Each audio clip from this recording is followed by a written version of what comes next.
cheer the ladies on loudly. If they win that game, they're in a second game in the evening. Am I correct? All right. So big game. Well done, ladies. Very well done. Good job. Good season. Girls cross country, stand on up. Where are you? Stand on up. Girls cross country. Okay. All right.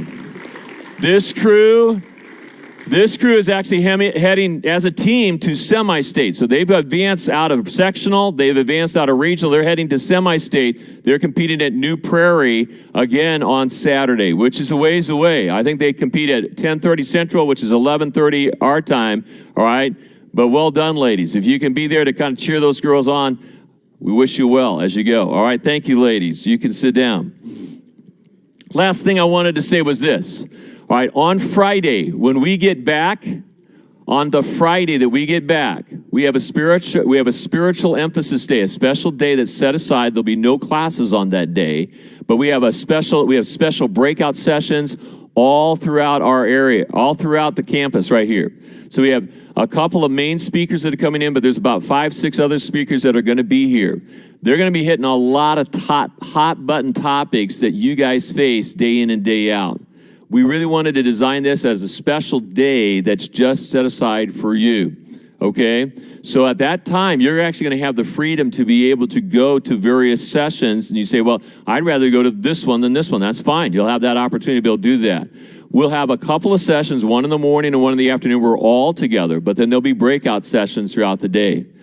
On that day, instead of our regular hot lunch, you've already many of you have already done this already. You've already signed up for your Chick-fil-A. Okay, that cost is a little higher because that's what Chick-fil-A charges. All right. If for some reason you were not here yesterday or the day before when those orders were placed, you want that, you must tell your Bible teacher right away today. All right, you have to do that. All right, otherwise you're not going to get that. Okay, so if that is you and you go, man, I missed that. I wasn't here yesterday. I'm here today. I forgot about that. Then see your Bible teacher. You got to do that today because that's the cutoff. All right, we're just taking any emergency, how should I say, orders today, and then we're done. Okay, but that's on Friday. All right, special day planned. If you don't order Chick-fil-A, not a problem. Bring a sack lunch, just like we would over here ordinarily. Okay, all right. This special announcement from Miss Haney. I know a lot of you have been waiting for this video for a long time, so thanks for your patience. But I'm going to announce that our school play this year is going to be Our Miss Brooks. This comedy is 3 acts, and it's set in the 1950s in a high school classroom. So it's very fun, very enjoyable, a lot of endearing moments, but overall it will be a blast. So if you'd like to sign up for tryouts, there's going to be a sign-up sheet outside of my classroom, which is room 203. Most of you know that. And you can sign up for tryouts, which are going to be Tuesday, November 1st after school. If you are interested in being a part of the crew, so not the cast, but the crew, so backstage or hair or makeup, I'm going to have a separate sign-up sheet for that. But again, if you're interested in Our Miss Brooks, then please sign up for tryouts, which are going to be Tuesday, November 1st. See you there.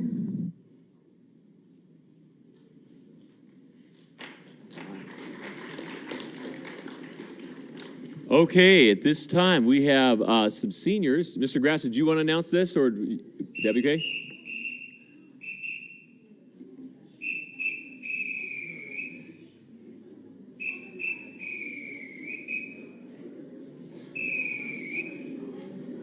Are you fired up?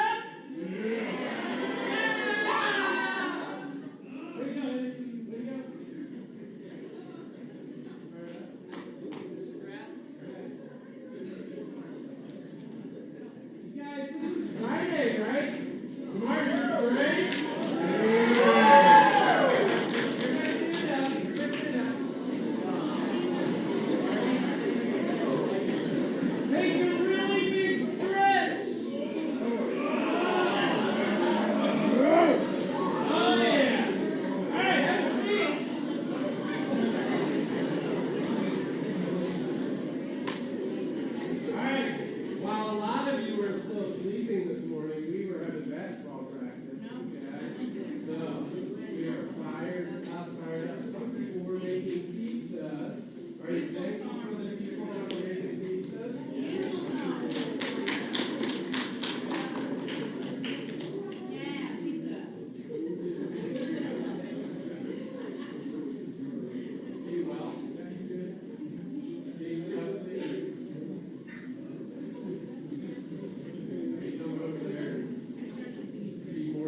of that.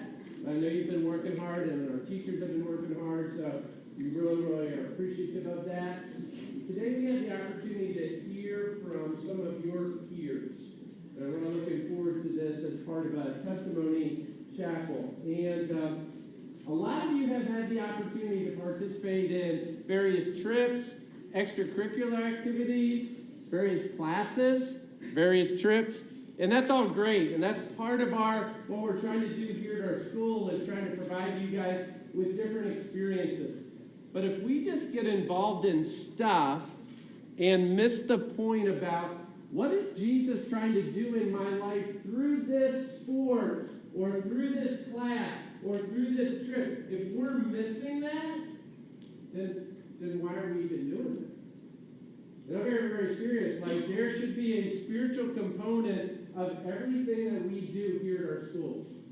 I firmly believe that. The way you eat lunch should be a spiritual experience. You're like, oh yeah, it is definitely a spiritual. Well, the way that you handle yourself in a competition, the way you sing, the way you talk, the way you study, the way you prepare yourself, they should all have a spiritual component. I was talking to my 7th and 8th grade boys this morning with basketball. There should be a spiritual component of everything you do in this practice. And I firmly believe that. And if we're missing that, guys, then we're no different than any other school. We're no different. Okay? And we want to be different. And so I thought it would be a good idea for you to have the opportunity to hear from some of your peers about, here's some things that we've been participating in, and here's how that has impacted me from a spiritual component. All right? And so I'm looking forward to hearing from these young people. When we hear spiritual, or when we hear Testimony Chapel, we can think about different things. All right? However, here's one of the things I want you to focus on. In this testimony time, this is a way for us, it really is, for us to praise and give honor to Christ.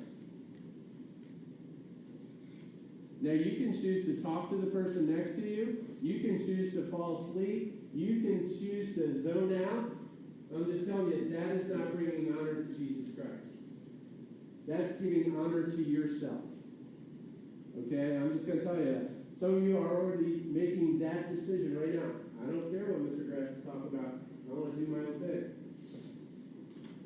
I can't hold your hand on that. Okay? So testimony is a form of praise and honor to Christ. So these young people are coming up here. Some of them are nervous. Some of them are like, I don't know what I'm going to say. Okay? And you have the opportunity to be a blessing to them, an encouragement to them. Psalm 22:22 says, I will praise you to all my brothers. I will stand up before the congregation and testify of the wonderful things that you have done. And so that's what I'm asking these guys to do, is come up before their peers and just share, here's some things that the Lord is working in my life through some of these different experiences. And so I just want it to be a whole lot more than your peers getting up here and yakking. I want them to really share with you, here's what the Lord is doing in my life through soccer, through cross country, through a turkey run trip. Okay? And it's just more than activities, it's a way for us to bring honor and glory to Jesus. Okay? So, I have Andrew Johns, Anya Fisher, Auburn Middleton, Brandon Fuller, Josh Cole, MJ Harper, Tristan Patsy. Are all of them here? Yep. All good? Okay. So, Andrew's going to go first. We're just going to go right in that order. Okay? All right.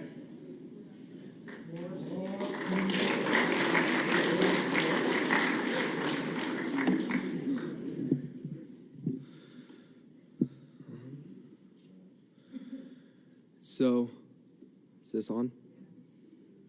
Hello? Okay. I can't hear myself, but Hopefully you can hear me. So, perseverant. Perseverance is persistence in doing something despite difficulty or delay in success. That is how I would define our soccer team, perseverant. The team has shown through a continual drive to bounce back no matter what the circumstances or difficulty at hand, whether it be personal problems such as injuries or adversity as a team. The guys have continued to push each other to become better and stronger and more reliant on God than they were before. Having a great group of guys around each and every day pushing each other to be better soccer players, better Christians, better friends, was a huge blessing to me throughout the season. Perseverance took shape for each and every one of us personally at some point in the year. For some, it was down the stretch, persevering to keep grades up, to keep grades where they need to be, rather than letting their grades slip to a state where they were ineligible. For others, it was nagging injuries throughout a year, such as muscle injuries that everyone deals with down the stretch. For me, it was a concussion. A concussion can be major, or it can be a minor issue. But what I knew the day that I got it was that it could affect the rest of my season. At first, I tried to hide it. I couldn't let people know that this was affecting me. I had to be out there for the end of my senior year, for the team, for me. The next day, the symptoms got to the point where I had to tell someone. I wasn't going to be able to make it through life as normal if I was feeling like this. Throughout my time, questions ran through my head such as, what if this doesn't heal quickly? What if this was my last soccer game with the guys? What if I never play competitive soccer again? As I was home alone, I had nothing better to do than to contemplate the what if questions. It was a difficult time that I would not have gotten through without the support of my parents, teammates, coaches, and friends. Throughout my recovery, many people encouraged me to change my thinking. I went from wondering what if to how can I? How can I be a better teammate from the sidelines? How could I still encourage the team to push each other every day while not being able to be there myself? The change of mindset helped me to become perseverant, changed my thinking from a focus on myself to a focus on other people.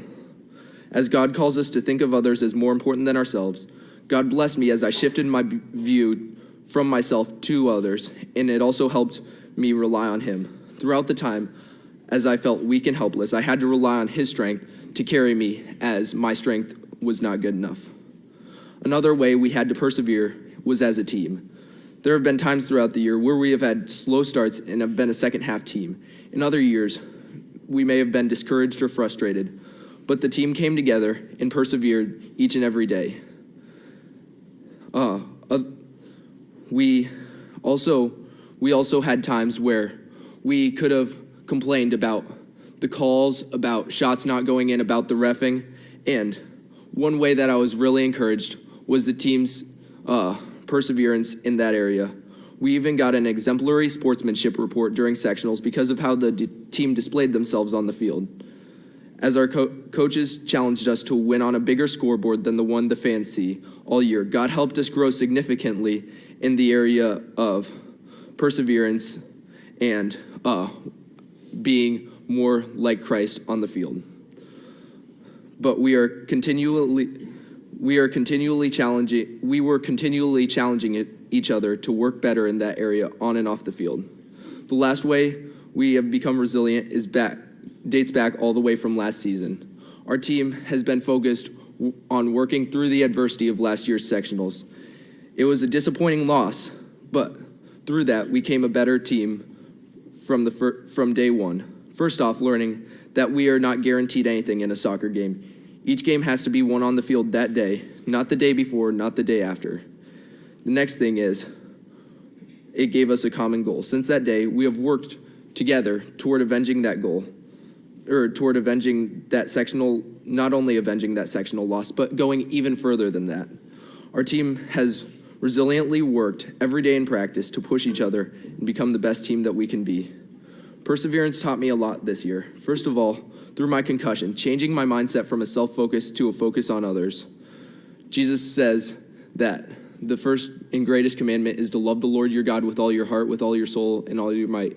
And the second greatest commandment is to love your neighbor as yourself. And it was really difficult for me to not just focus on myself, focus on how that concussion could have affected the rest of my season, but to focus on the team and focus on others. Another big thing is being encouraged to be resilient by great guys in my spiritual life. It's not always easy to get up in the morning or stay up late and make sure to be in God's word every day and to pray and to talk to God. But having those guys that encourage you to be in the word and to be continual in your relationship with God was huge in my life. A body of believers is imperative in each and every one of our lives for encouragement and accountability. Proverbs says, as iron sharpens iron, one man should sharpen another. This was true of our team throughout the whole year.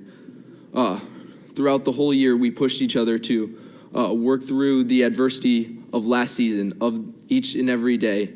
And each and every day is a new day. If you mess up one day, if one day doesn't go your way, you can change it that next day. Each and every day is new, and that's a big thing. I would encourage you to find those people to walk with you in life who would encourage you and hold you accountable to stay in God's word, to pray. Perseverance is a quality that I've been learning my whole life and am continually striving to get better at. It is important not to give up at something as soon as it becomes difficult. I appreciated each and every one this season. They fought hard till the last moment and demonstrated their character. I hope that you can learn to persevere through their example and that the guys will keep it going next year.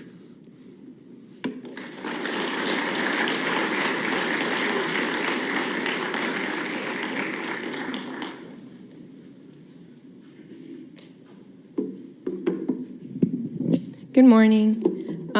Mr. Grass asked me to share my testimony and then talk a little about the Tennessee trip that I had the privilege to go on in August. So something that I struggle with a lot is being judgy of people, and this is so bad, but it's really natural and easy of me to just talk bad about someone because it kind of makes me feel better about myself just for a little bit. So if people look different than me or act different than me, it's just easy for me to just think thoughts about them in my head.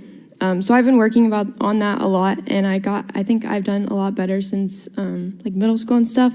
But when Mr. Grass asked me to go on this trip, I got the finalized list for who I was going with, and I was really close with the girls, but with the guys, I didn't really know any of them that well, and I was really nervous, and I was like, I don't know what I'm gonna do because I don't know, I just wasn't close with any of them, and I was kind of dreading it. And so I started off the trip with a bad attitude. But God really tested me with what I've been dealing with, He really softened my heart that trip and opened my eyes to how stubborn I was being and just my prejudice. And He showed me how absolutely amazing every single person that I went on that trip with was. We traveled in the bus for 16 hours together. We stayed in a cabin in a remote part of the woods together. We thought we were going to die when an intruder tried to come in our house. And we watched Noah and Mr. Grass fell out of the raft, and we almost got stuck in a rapid and thought we were going to die. But most importantly, we ended every single night with devos, and we just kind of opened our hearts up to each other. And that was really cool for me because we went from, with a lot of those people, I had never been friends with them, and then we just went from talking about our struggles and what we've been going through, and that was really cool because I connected with a lot of them, and a lot of them shared stuff with me that I was like, wow, I didn't know, we have the same struggles, but that was really cool because I could connect with them. And it all just really brought us all closer together, being out in nature and being in God's word together. And it was a huge step that I was able to make to continue to work on just reaching out to more people and not being judgy if someone's different than I am. And I definitely don't have it figured out because I still have to work on it and still have to just think to myself, I'm not perfect. I should not be judging other people. Ephesians 5:16 tells us to make the most of every opportunity. And I really like this verse because it's just a reminder of me to just not waste my time and to reach out to more people in high school because you never know who you can be friends with. And I'm really close to all of those people that I went on the trip with now. So I would just encourage you to go out of your way today to talk to someone you normally wouldn't talk to or reach out to someone that you normally wouldn't think of. And then I have a story. I have a friend that graduated high school a couple years ago, and she told me that her biggest regret was never getting out of her clique. So she had a clique of 4 or 5 friends in high school. And then after she graduated, they never really talked. And then when she went to college, she decided to room with a girl that she went to high school with but never talked to. and she said that they instantly became best friends. And she said she was so mad at herself because she went to school with her since 7th grade, but she never talked to her, and she was just mad that she never knew like they could be friends, but she never reached out, and so she kind of just wasted her time. So let's all, including me, use that story as an example and just be more intentional going forward and not as judgy, and just get to know people before we make assumptions about them, and let's all hold each other accountable for that. Thank you.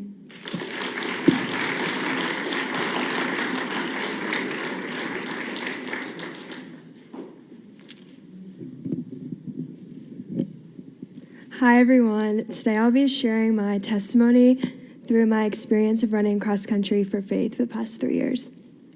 So, as some of you might already know, my freshman year, I went to school and ran cross country for Harrison, and I had a pretty decent season my freshman year, and it ultimately helped me fall in love with running. And running quickly became an outlet for me to relieve stress and to cope with life in high school. That winter, I ran and trained a lot during the off season, and I was able to run my best times ever, which really encouraged me and got me excited for my sophomore season of running. In spring of 2020, I got super sick in my upper respiratory system right before COVID hit, and that forced me to not be able to run for about a month. And getting back into shape after not running for a while was really hard for me.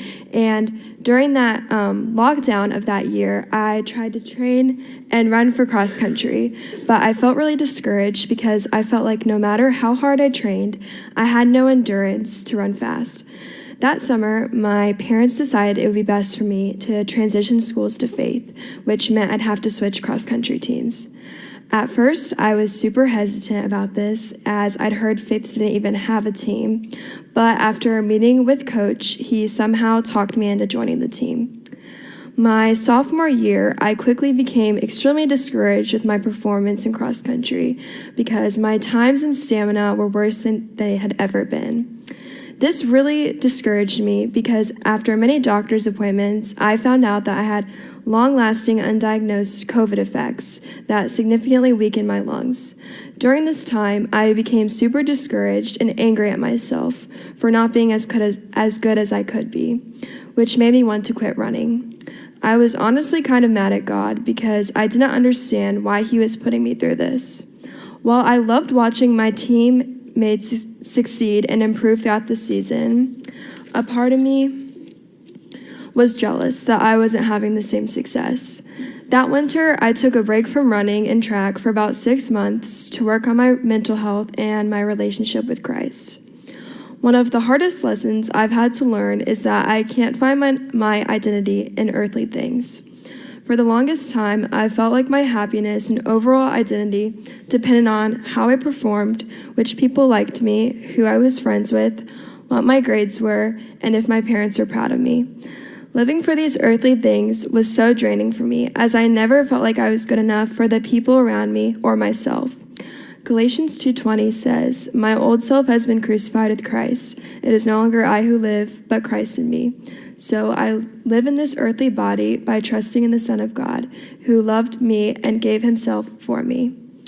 While I still struggle daily in finding my identity in Christ instead of earthly situations, an eternal mindset has helped me tremendously over the past 2 years in cross country. No matter what times I run at meets my team wins or loses, or how far we make it in the state tournament, if we strive our hardest to glorify God, he will honor our hard work. It may not be the outcome me or my team necessarily wanted, but I know that God's plan for my life is much greater than I can imagine, so because of that, I can trust him. This mindset has helped me grow so much in not only my faith, but also in my relationships and the people around me on my team during both my junior and senior seasons of cross country. Junior year, I had similar endurance and health struggles I'd experienced the year before, but I didn't let it destroy my mood and my mindset like I had before. Instead of always worrying about and sulking over my own personal struggles, I worked on putting my teammates before myself. This season, our team has been focusing on 4 key principles: mission, platform, discipline, and respect. Our coach always emphasizes the importance of not only running to glorify Christ, but also living for him before and after the race. so that we can be a testimony for Christ, for the other teams, and for the spectators watching us. Over the course of this season, we've learned that there's something greater in running than just winning meets, but running for something more than ourselves. I think running to give God the glory instead of just running for ourselves has greatly impacted the success we've had over this season so far. This Saturday at 10:30 a.m. Central Time, our team will be racing at New Prairie for our semi-state meet. Of course, our goal is to be one of the 6 lucky teams to advance to the state meet next Saturday, but I hope that no matter the outcome of the meet, we will find our identities in our Creator and bring glory to Him through it. Thank you.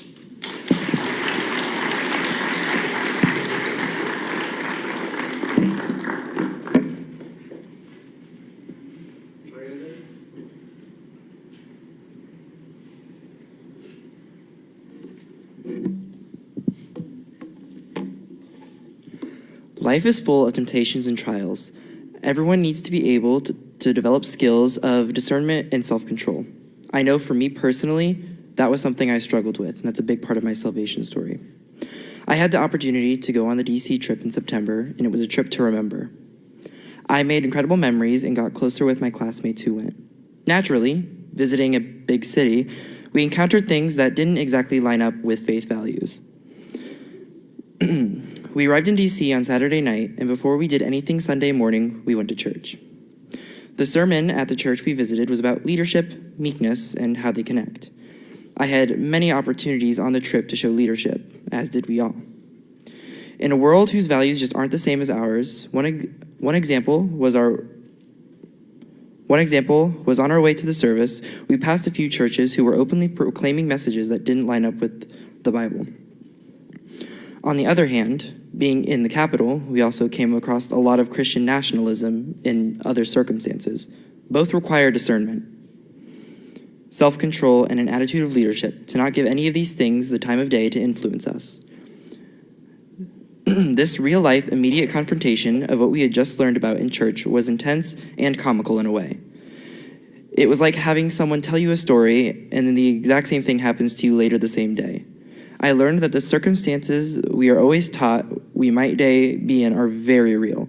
They aren't just for everyone sitting around you, they are for you specifically, or me. It may be easy to feel spiritually discouraged when you don't believe you get as much opportunity to practice what you're taught. I know that being constantly surrounded by the gospel on all sides makes me anything but hasty to go out and practice what I proclaim.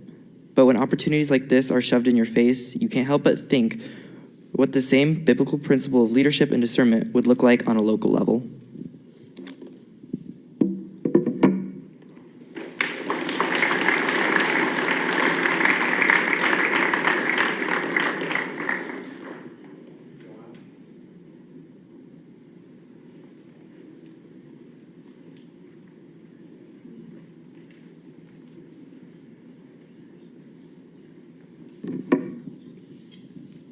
Okay, good morning, everybody. This year I had the opportunity to be on the business track, courtesy of Mr. Grass. Thank you for allowing me to stay in it, even though I'm probably like...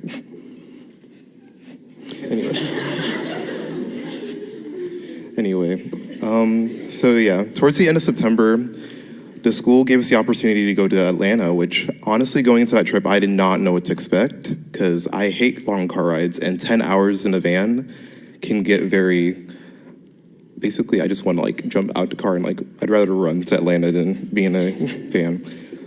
So yeah, we got to go to Chick-fil-A headquarters, and with our local Chick-fil-A operator,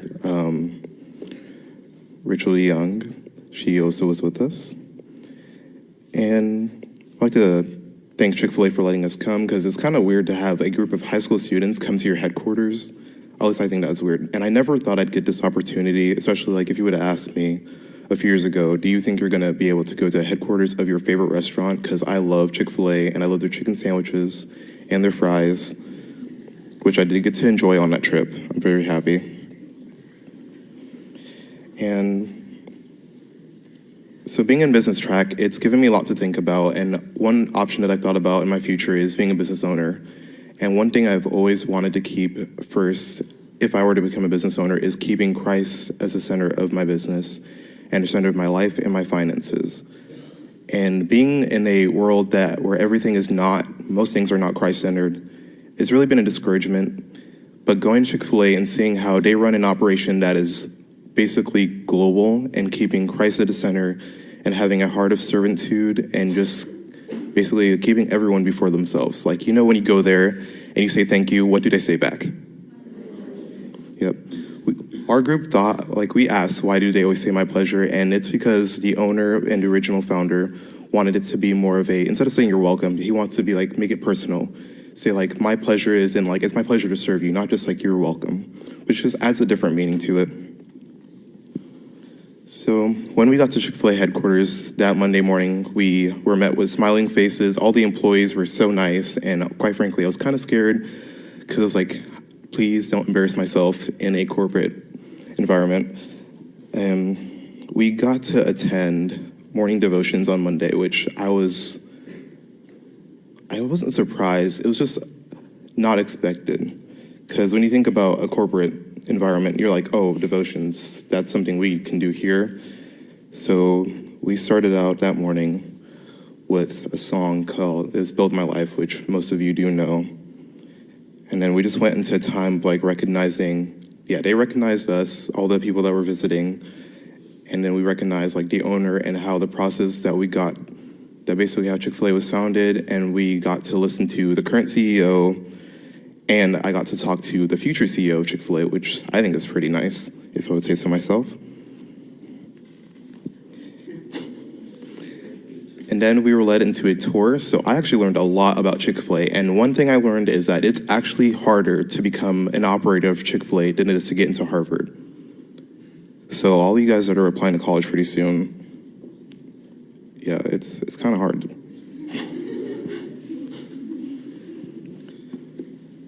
But it's basically, it was really nice to know that you can own a business and you can work in an environment that I don't want to say is resembles our school, because some people don't want to resemble high school, but just knowing that you can even worship God in an environment in your workplace with other people around you that want to be there and that want to have a heart of servitude and just show the love of God to others in a way that's not expected, just even if it's in a single chicken sandwich. Yeah, but that was towards our end of our trip. But the most important part to me from this trip was our evening devotions. This is mostly because it was a small group with Mr. B and Mr. Grass, and I've never thought I'd be comfortable. It's spilling my guts on this, but a problem which had been laying on my heart for a while during that trip was just as seniors, we're getting ready to start applying colleges if you haven't already. I've been kind of stressed out, and I hadn't really talked to anyone else besides my parents about it. And it felt really nice to just tell the group, honestly, kind of struggling because I don't know what I'm doing. And it's hard to not know what you're doing because making big decisions like this is kind of life-changing. And quite frankly, that had become the number one spot in my heart rather than putting God in that spot. And ironically, Sunday morning when we were at church, the pastor's sermon was dealing on trusting God with everything in your life. And a song that he mentioned was Firm Foundation by Maverick City. An important line was, Christ is my firm foundation, the rock in which I stand. When everything around me is changing, da-da-da-da-da, you know the rest. Anyway. So that was very dear to my heart because knowing the timing of everything and how God works in mysterious ways and just knowing that I just need to trust in God with everything I do. And all these hard decisions that I make, I can just put my heart in him and let him guide my path. And I know that he will lead me down the path that he wants me to go and that I will have his favor in what I do. Okay, thank you.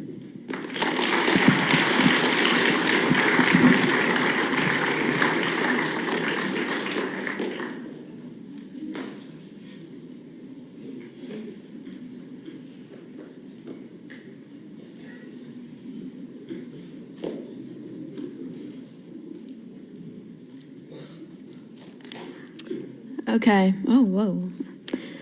I'm MJ Harper, if you don't know me, but you probably do. I was one of the seniors who attended this turkey run trip, and I'm really glad that I went. At first, I was like, oh, I don't want to miss school because I'm that person who hates missing school for some reason. And this trip really influenced me and challenged me in my walk with Christ. The most influential part of this trip was learning to slow down and truly give yourself over to God.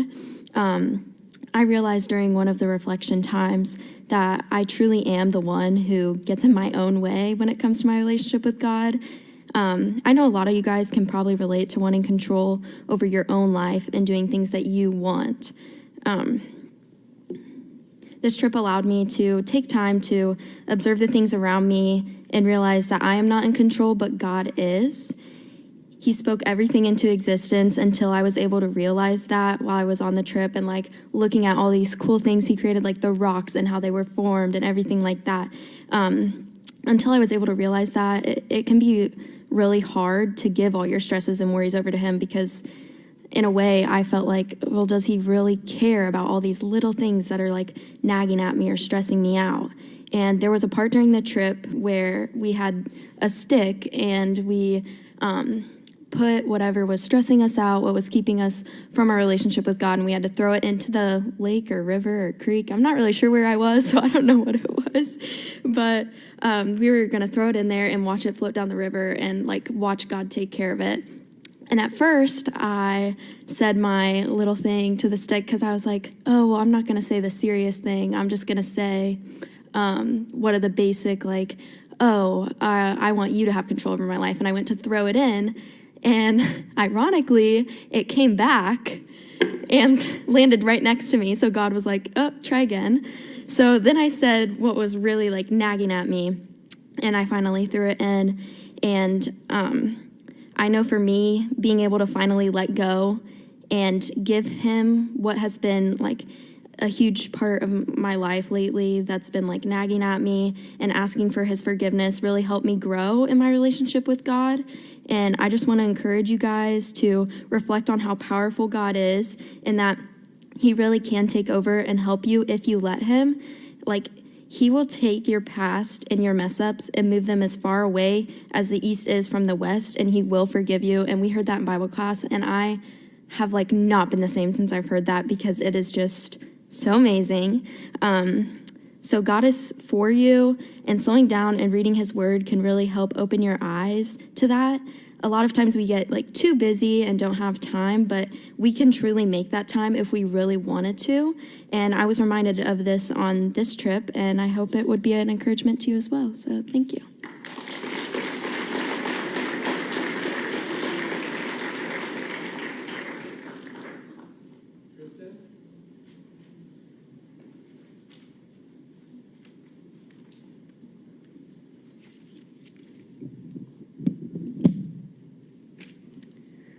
Okay, so I know not everyone might relate to this, so hopefully at least one person can get something from it. Playing a sport for a Christian school can be very intimidating and challenging, knowing that you are constantly representing Christ through your actions. The whole time you play, you have people watching you, wearing a faith jersey, not only representing the school, but ultimately God. Keeping a good Christian testimony can be an extremely difficult thing during the heat of the game, with words being exchanged on the field and intensity rising, although it is a very crucial part in showing God through our actions.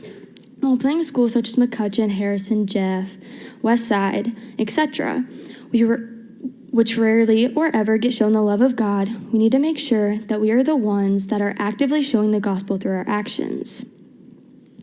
Asking the other team to pray after the game, saying encouraging things on the field, praying with each other before the game, etc., can really make an impact on someone else's walk with Christ.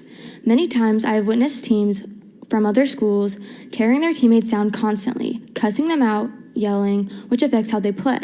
One thing I really appreciate about my team in particular is our unity and encouragement. I know that if I have a problem, I can go to anyone on the team and talk about it, because we are one family. On the field, we are building each other up, helping those who are confused, and pointing out and cheering for good plays each one has done. This is one thing that makes us successful and strengthens our bond. Not only does it strengthen our bond, but it shows Christ through us. By encouraging each other and keeping a positive mindset, no matter what the outcome is, we are showing Christ's love through us. The original championship game was an especially hard time, not just for the seniors, but for the whole team as well. Due to the outcome, keeping a Christian testimony through the loss was a difficult thing to do. Having the choice of being positive with a Christ-like heart, even though we lost, was a difficult thing to comprehend. Although having a team who shows constant love and support to one another, who we can fall back on, made the choice easier. On the sideline, anticipating the outcome, being able to have one another there to help encouraging and pick us back up was truly a blessing. Just like how in the Bible, God tells us to be there for our neighbor, we can either play for ourselves or for the glory of God. I know that it can be hard picking God and our teammates over ourselves because we think we know what's best and we want what's right for us. We may want to win so badly that we forget the reason we're even playing. While yes, it hurts to lose, in the overall picture and God's plan, that one loss is so significant if we don't play for the glory of God. Thank you.